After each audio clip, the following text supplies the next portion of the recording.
এমন প্রশাসক হিসেবে ভালো ছিলেন আমি কখনোই মনে করতাম না, আর মনে করবার মতো কোনো কারণই তো ছিল না। কিন্তু কোথায় কোথায় কিরকম করে তিনি ভুল করেছেন এইগুলো উনি ওনার পেশাদারিত্বের জায়গা থেকে যেভাবে বললেন, এটা আমাদের সংস্কারের জন্য তো দরকার। ঠিক এরকম করে ধারাবাহিকভাবে যদি যান, তাহলে জিয়া রহমান সাহেব কি ভুল করেছেন, বেগম জিয়া কি ভুল করেছেন জানা দরকার।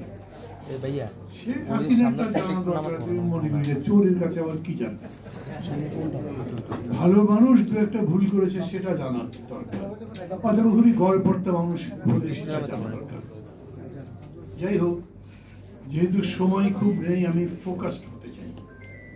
এজেন্ডা যেটা করেছেন সেই এজেন্ডার উপরেই কথা বলবো আমি, এবং এই এজেন্ডার আবার ক্লুটা ভালো করে বুঝি না। আমাকে যে দুটো পেপার দেওয়া হয়েছে, এটার কোনটা আপনাদের অফিসিয়াল বক্তব্য সেটা মানে এটা পড়ে আমি বুঝতে পারি না। মানে আমি প্রথমে যদি জিজ্ঞেস করি সংস্কার শব্দ নিয়ে আমরা কি বুঝি। সংস্কার এতই একটা বিশাল ব্যাপার, এটা মহাকাব্যের মতো, মহাসমুদ্রের মতো। আপনি দেশের সংস্কার করতে চান মানে কি? বাংলাদেশকে আমেরিকান লেভেলে নিতে চান? বাংলাদেশকে একটা স্বর্গ রাজ্য বানাতে চান? বাংলাদেশকে খুবই ভালোবাসার জায়গা বানাতে চান? মানে বাংলাদেশকে গুণগতভাবে যত উন্নত জায়গায় দেওয়া যায় তাই চাই তো। সেরকম সংস্কারের স্বপ্ন তো আমাদের সবসময় আছে। আমরা যখন যুদ্ধ করেছি, স্বাধীনতা তখন আমাদের চোখে কি স্বপ্ন ছিল?